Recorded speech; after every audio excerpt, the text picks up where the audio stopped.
Ben Goodman was the origin point. Ben, are you still in bed? It's been 10 to 9. His mother hurried upstairs and opened his bedroom door to see her son still lying down. She was about to yell at him that he would be late for his physics test, but then she noticed his glazed over eyes and sweating forehead. Immediately, her mother's instinct took hold and she ran back downstairs, returning with a cold face cloth for him. Thanks, Mom. Ben winced as he tried to smile, only ended in a cough. Sorry, I was up late, studying for that test. Oh, I told you to get some rest. Now you see what happens when you don't listen to me? His mother retorted, stroking his hair, and his forehead felt warm. Well, Ben tried to explain, but was forced into a coughing fit before continuing. Well, I heard there was a bug going around in school anyways. Might have caught that. Uh-huh. Well, you're not going to school, that's for sure. Not in this state anyways. I just get some rest and I'll let the school know. She gave Ben a quick kiss on the forehead and then left the room to give him some peace and quiet. Downstairs, Miss Goodman picked up the phone and called the school, eyeing the photo of her late husband. Hello? Oh, good morning. This is Mary Goodman. I am calling to let you know, Mr. Keller, know that Ben Goodman won't be able to make it to his test today. The same for his classes. He appears to have come down with a cold. All right, I'll be sure to let him know. Thank you, Miss Goodman. Cindy put the phone back on the receiver, wrote down a note, and made her way out of the office, her heels clicking on the glassy floor. She knocked on the door of Mr. Keller's room and entered, waving quickly to the kids before returning her focus to the teacher. Morning, Dave. Ah, Cindy. What's up? Dave asked, taking a pile of papers and stacking them together. Likely the tests. Well, I just got a call from Miss Goodman, and she says that Ben is sick today. A few of the students in the back room chuckled quietly, but Dave just sighed. Of course today. All right, thanks for letting me know. Cindy nodded, then exited the room as Dave began handing out the tests. When she got back to the office, she turned on the intercom and spoke. Just a quick announcement. A student is absent today due to illness. It's likely a flu bug, so please remember to wash your hands well and avoid activities that may spread the sickness throughout their school. Thank you. The following day, 3 more students from Ben's physics class were missing from the school. Their parents had also called in, claiming their kids were sick with the similar symptoms: fever, glazed eye look, and a slight cough. Another announcement was made. Hello everyone, just a reminder that there is a flu bug still going around, so be advised to wash your hands well and refrain from sharing food and drinks to lower the spread of germs. Thank you. A few more days gone the day after that. I had one person actually thrown up in the bathroom and was let home early. By this time, Ben was back in school and right as rain, but multiple other kids were still out. One girl was taken to the local clinic for a medical checkup, as cough syrup and the rest had done little to nothing. The doctor examined her and then examined her again. She checked her equipment and tried the third time, then turned to the girl's mother. I can't find anything wrong with her, the doctor reported. I mean, besides her symptoms, there's no apparent cause for what made her ill. Do you have any idea at all what it could be? Her mother asked. The doctor sighed, giving a slight shrug. I suppose it could be the flu, but that's a little early in the year for that. I just go home, rest up, and come back if it gets worse. The two thanked the doctor and headed home. That afternoon, while lying in bed with a rising fever and a rough cough, the girl relied on message to her group chat about her situation. So apparently Doc doesn't know what the fuck is wrong with me. She said as it was the flu, but she's not sure. Student absences stockpiled. Not long after a few of the teachers took sick leave, siblings and parents of the high schoolers began to develop symptoms. Even Miss Goodman took ill. Ben was forced to stay at home to take care of her, since she was the only one there to look after him. Sorry about all this, she said. When Ben had taken leave from school, he shook his head. No, Mom, don't worry about it. I can't lose you. If I lost you, I'd never be able to forgive myself. Ben is just a cold.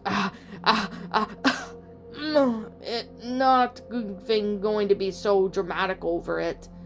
Yeah, I guess you're right. Don't want to lose you too." More and more people started coming to the clinic, but none of the doctors could tell what it actually was causing it. They'd assumed it was the flu, but vaccinations didn't seem to be working. People that had been injected only a week ago were coming through the doors sick as a dog. Multiple people were carrying buckets into which they were vomiting rather violently in front of the other clinic goers. They were quickly separated from the other patients. The media had caught this story on as well, and it was reported on the news that night. Mystery illness spreads. It was around this time that one person had collapsed. An elderly woman was taken to the hospital after having fallen in her apartment. Her other symptoms matched that mystery of illness, and the new possible symptom was also on the list: leg paralysis. A few days later, another one fell, then two more. As the clinics were filled day in and out, more people were collapsing in the streets. The hospital began to fill up. Some staff found themselves gaining a cough and headaches, and soon too they were stuck in bed. When the clinic took so long, people turned to the hospital for examinations. Generally, a place like a hospital was more or less equipped to deal with lots of business happening all at once. But soon the floods of people coming in began to cause problems. Lineups blocked hallways and slowed off staff. Occupied bathrooms led to many spills in the halls, straining the energy of the janitors as much as the doctors. But just like the clinic, the professionals had no clue on what was causing the strange illness. They would give out shots and prescriptions for antibiotics, but nothing worked. Local pharmacies eventually ran out of the symptom-relieving medicines. People began to get angry, and then they got sick, which only fed the anger more. The news reported minor riots and breaking of windows downtown. Citizens ravaged unstocked pharmacies. The hospital had ran out of the room, and there were many turned away by their own families out of their own self-interest, so they had taken up residence in the abandoned apartment buildings.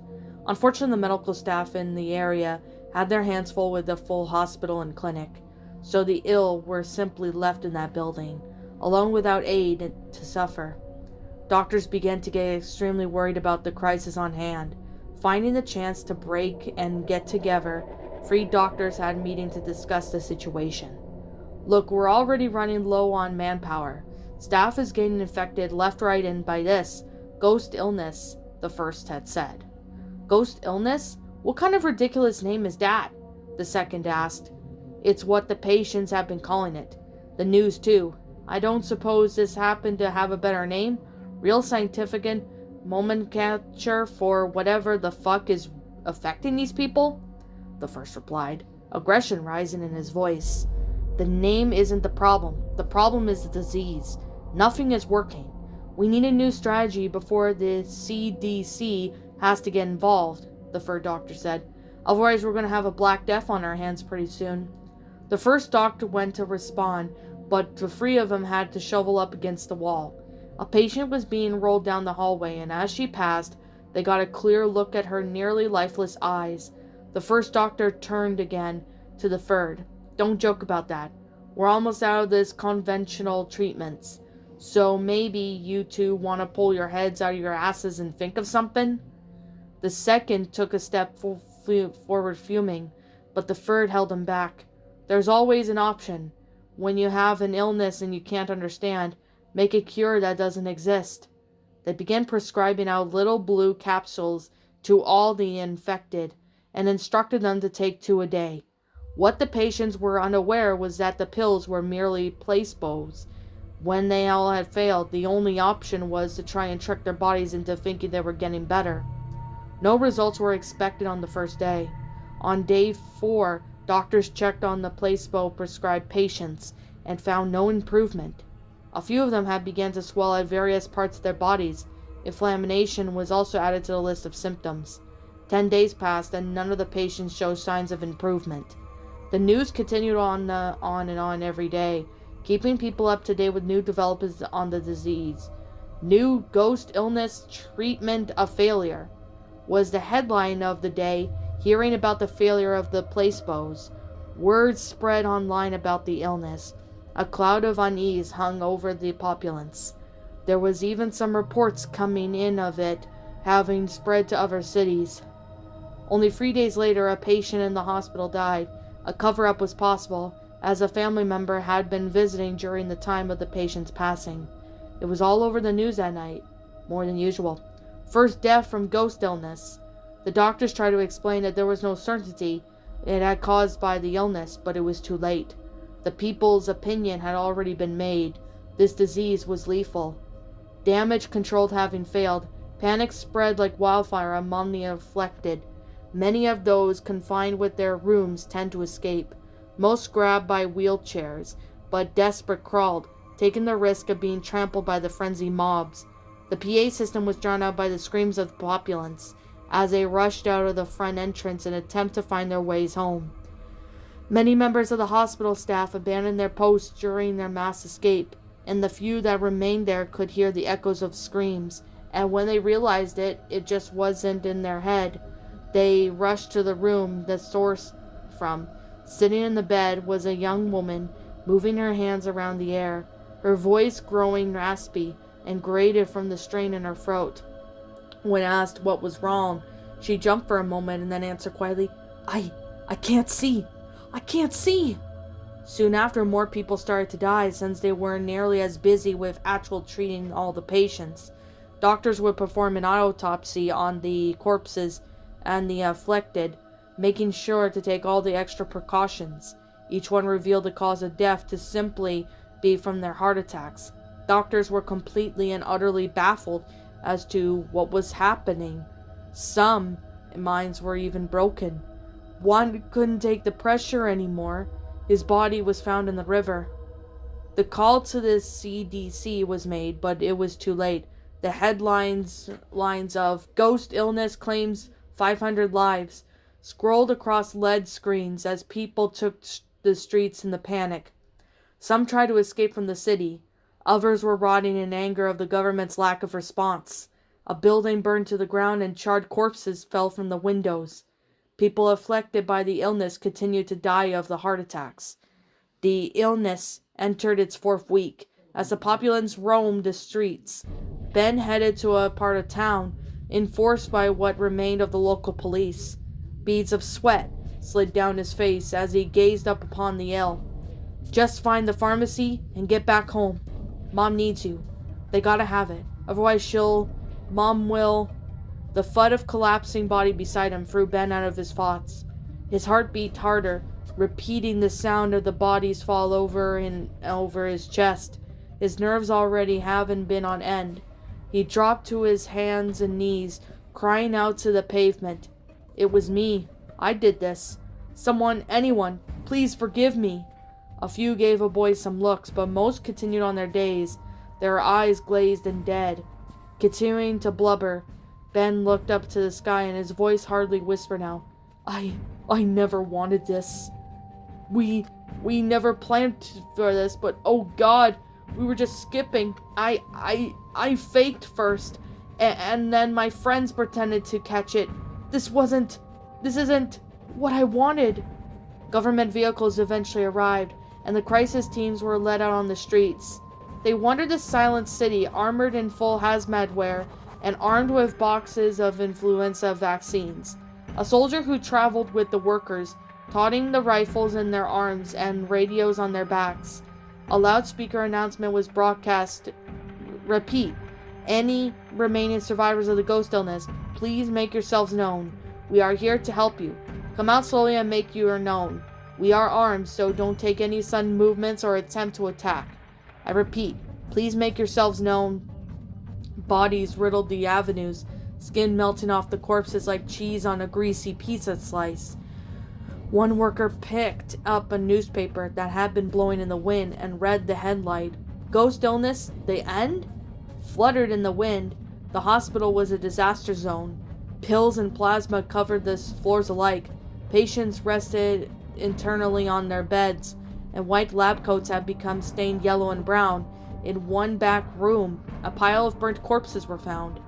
The team continued moving through the city until they heard a shout, "Hey, over here!" The convoy of vehicles came to a stop. A small group of survivors came out around the corner of the building, cautiously stepping forward. Workers hurried over the survivors, evaluating whether they were clean of the disease. "These guys are clean," a worker stated, one to the soldier, who came to another. The other survivors were led towards the convoy. Where are you taking us?" one of the civilians asked. "There is a safety center a few miles back. We'll be taking you back there soon," a worker responded. "Oh, but what about this place?" "Cleanup will have to wait. There's reports of the illness in 4 more cities." After escorting the survivors away, a group of soldiers got off the trucks and began searching the city next. In one of the suburban districts, Ben Goodman's house was eventually discovered. He was found hanging in a room, a chair leg kicked out from below his shirtless corpse, which showed bruises of him covering his torso. The knot had been tied wrong as well. He choked to death. His mother's corpse was lying in the bed in another room. The cause of death had been a heart attack. What's up, my pretties? It's the Lion Queen here. I want to appreciate you all for tuning into this video, and I do appreciate you guys supporting my video by giving this video likes and stuff. If you really enjoyed this video, be sure to leave a like, comment and subscribe if you're new, ring the bell for notifications to when I upload so that way you guys will get updated for whenever I upload. If you want to follow me on Twitter or DeviantArt, feel free to leave a follow on those if you are interested in following me on those socials. If you want to support my backup channel, known as Miss Dark Shigo, feel free to subscribe to it, as a link to that will also be in the About page section. And with that being said, and that being the case, thank you so much for watching, my pretties, and as always, stay pretty.